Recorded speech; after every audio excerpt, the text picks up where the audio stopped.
国庆期间，爸妈为了上高速卖盒饭，故意翻车堵了50公里，不料弟弟心脏病发作，请来的权威专家被堵在高速公路下不来，我赶紧给他们打电话，妈妈却冷笑：“不就是让你拿30万给庆根买房，至于这么诅咒弟弟吗？”爸爸更是把堵车进行到底，高速多堵1分钟，就能多给你弟攒1分彩礼。我再也不劝。弟弟咽气后，爸妈哭成了精神病，没办法，我只好独自挥霍弟弟中的500万大奖。走过路过别错过啊！新鲜出炉的盒饭，3荤1素180，3素1荤150。啥盒饭那么贵啊？金子做的啊？吃不起就别扒吧，就你这样的还回家过节呢，连份盒饭都吃不起，呸！丢人现眼的玩意。中了，真的中了。青根儿，你咋啦？喂，120吗？我这里有人突发心脏病，病人情况很危急，需要立刻手术，但手术风险很高。不过有个机会，首都的一位心脏外科专家今天要来，在我们医院开会，他更专业一些，但现在专家那边联系不上，听说他被堵在高速路上了，我们得等。啊，别卖盒饭了，青根突发心脏病，在医院抢救，急需手术，正好有个专家被堵在安福高速上，你赶紧骑摩托车走应急通道去找到专家，把他带回来。心随难，你为了不出那30万给庆根买房，真是什么谎都敢编啊！连咒自己亲弟弟得病这种缺德事都干得出来。爸，你听我说，青根现在真的非常危险，需要。随南，你太让我寒心了。工作几年，就算去卖血，也该攒下30-50万了吧？结果你连20万都掏不出来。我不回去，高速上多堵1分钟，我就能多卖几份饭，多给你弟攒1分彩礼钱。没别的事，我挂了。哼，我看就是他自己想装病骗钱，知道我们不会管他，才扯上庆根。我昨天刚取走他卡里那10万块，今天就想方设法要回去，真是白眼狼，没良心。对，回头赶紧给他送去，早点挣够钱给庆根付首付才是正经。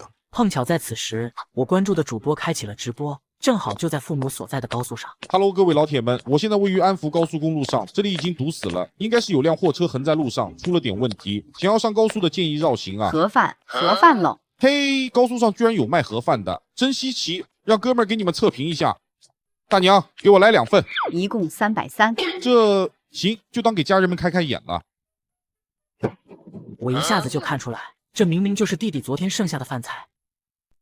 这怎么回事啊？啥时候才能通啊？我们已经打完拖车电话了，应该会很快。老板，买份盒饭吧，200一份，便宜得很呢。您就当可怜可怜我们，我儿子有心脏病，急需用钱。我不饿，真不饿，麻烦让一下。你不买就算了，怎么把饭全撒了？快赔钱！天杀的，没天理了！有钱人就能欺负穷人啊！这时，周医生，让开让开，货车来了，都把车挪走。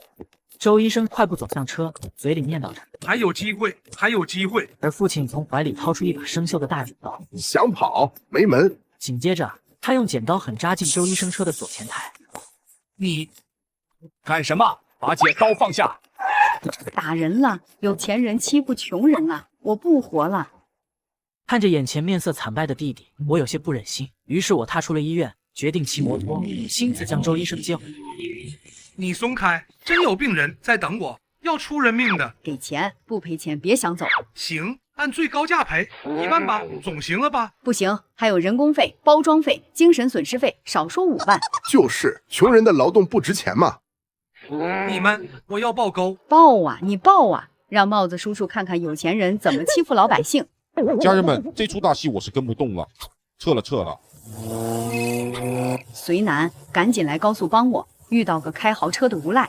什么？他撞翻我盒饭不赔钱？你不是学法律的吗？给我把他告到牢底坐穿。那么好的车，连5万都舍不得拿，有钱人就是抠。妈，我早就不是律师了，是你们逼我离开律所。你说月薪3000丢进你的牢里，你把书翻出来看看不就行了？那你现在干啥工作？煎饼果子、手抓饼、炒面、炒粉、土豆粉。呸，没用的东西！我这才回神，忘记提醒爸妈，他们口中的无赖正是弟弟的救命稻草。人被气昏头，果然忘记了。我100盒饭5万块还多吗？你还是医生呢，我咒你手断脚断，一辈子拿不了手术刀。妈，这话不能乱说。臭无赖，你给我看好了，我大儿可是法律界的高材生，985毕业，一定让你牢底坐穿。周医生，对不起，我弟弟在医院等您救命。你弟弟？那他们是病人父母。真不知道你们是在耽误我，还是耽误孩子。要不是你们，我早到医院了。吓唬谁呢？我儿子虽然有心脏病，但早就动过手术，医生说10年内只要心平气和，绝不会出事。可不巧的是，我弟刚好中了500万大奖，心不平，气也不和。只是我实在不想解释，干脆一句话戳回去。那你倒是打电话问问啊。父亲掏出手机给弟弟的电话打了3遍，均是未接通。我给妈打。你死哪去了？赶紧来中心医院，庆根心脏病发了，我的大孙子啊！不可能。据我了解，我要去抢救的病人正是辛庆根。母亲两眼一翻，晕死过去。那还等什么？快去医院啊！都怪你这个医生不说清楚。庆根要是有个3长2短，我要你好看。爸，你闭嘴！弟弟的命现在捏在周医生手里。对不住，我太着急了。周医生，咱们快走吧。那5万赔偿我不要了，就当庆根的医药费。车胎都被你扎了，开什么车？坐我的摩托，医药费你必须给，不然我就告诉奶奶你们在高速上干了什么好事。你那破摩托能顶什么用？开我的车。我举起手机，打开了导航界面。我查了路况，摩托车最快。你会这么好心？昨天让你拿10万给庆根买房，你跟要你命似的。你现在巴不得庆根死吧？行，您请。周医生犹豫地看向我，我微微摇头，示意他先上车。滚开，都滚开！谁敢挡老子救儿子，我要他的命！豪车怎么了？屁都不敢放一个。走啊！冷静点，别冲动。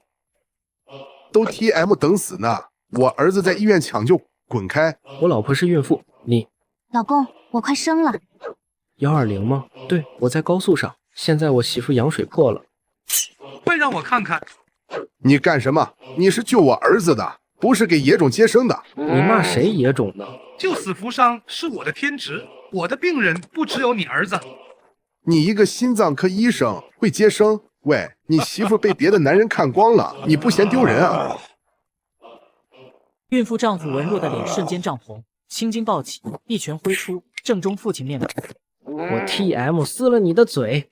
打得好，就这老王八蛋，当给你孩子积德了，揍他！产妇用力，深呼吸。谁能给我弄些干净毛巾，还有热水？快！我帮你找。随男，找什么找？快踹那孕妇肚子，快啊！我嘎了你！随后更猛烈的殴打声和婴儿啼哭一起传来。都别打了，生了是个小千金。切，一个赔钱货，高兴个什么劲儿？这就是你打老子的报应，生的娃都没跟。爸，你非要害死弟弟才甘心吗？对，庆根，周医生，快走啊！我不敢再坐你的车了，我坐你儿子的摩托车。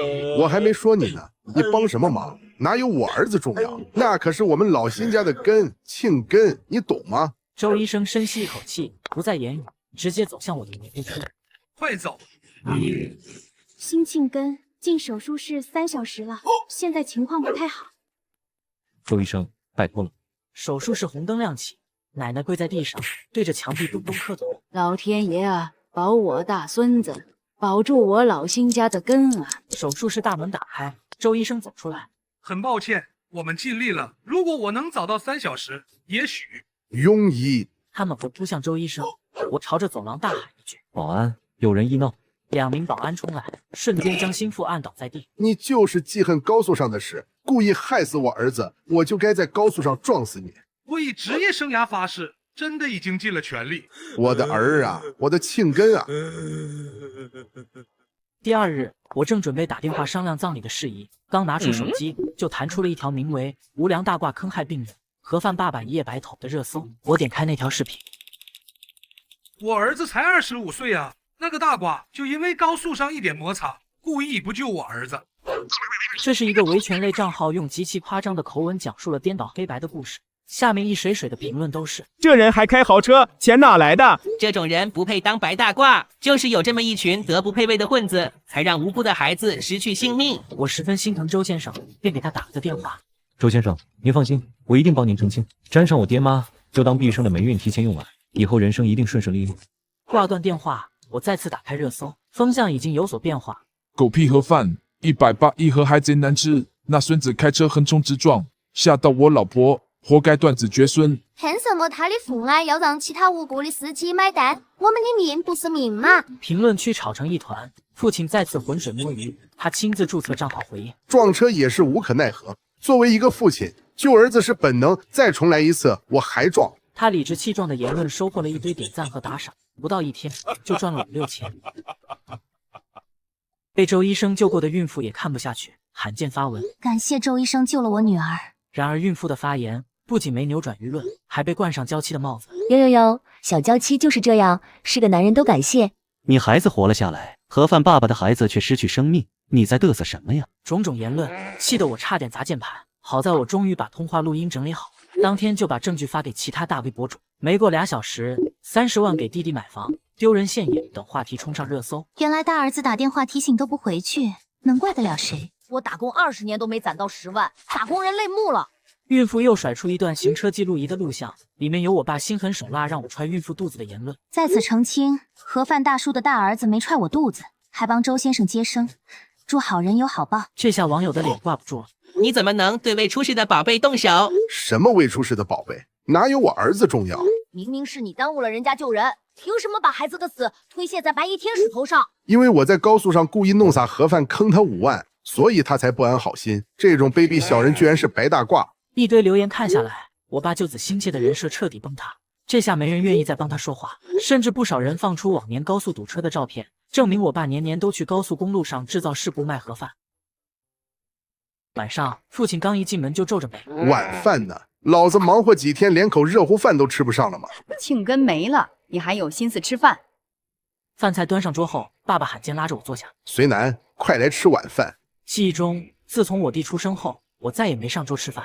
我弟没了，吃不下。爸爸好不容易挤出的笑脸再次消失，流出了鳄鱼的眼泪。庆根没了，以后你就是我老辛家唯一的后代。我决定了，把家里的钱都留给你。此话一出，奶奶直接炸锅。不行，一个不知道哪来的野种，1分钱都不能给。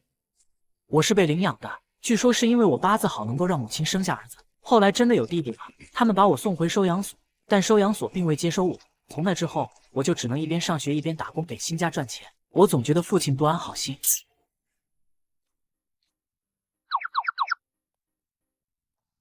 来啦，日子定好了吗？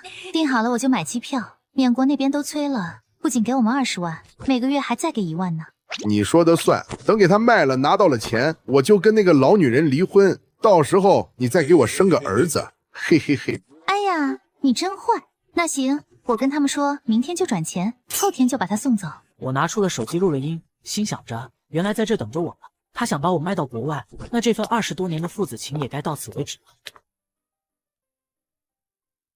第2日傍晚，父亲刚回到家就过来找我。儿啊，我打算让你出去散散心，机票我都给你买好了，是明天去西海的，到时候你去机场就行了。父亲，咱俩想一块去了，我也给你买票了，也是明天西海的。这样吧，我今天要出去一趟，明天我们机场见，怎么样？行，咱们机场见。这天我去了机场，躲在角落，提前打了帽子叔叔的电话，然后将手机关了机。不一会儿，几个戴着口罩男人就出现了。在3人还在等我的时候，帽子叔叔就到了。有人举报你们做猪仔交易，现在跟我们回去一趟。冤枉啊！帽子叔叔乱抓人了，是不是乱抓人？跟我们回去就知道了。都带走。父亲被带走时还在疯狂挣扎，嘴里不停地喊着我的名字。我看着他的背影，心里没有一丝波澜。后来我将录下的录音发给了母亲，结果是母亲不愿保释父亲，父亲因妨碍交通、猪仔交易、诽谤等多项罪名被判20年。我感觉从未有过的轻松。我摸着兜里的500万的彩票，或许从今天起，我终于可以为自己活一次了。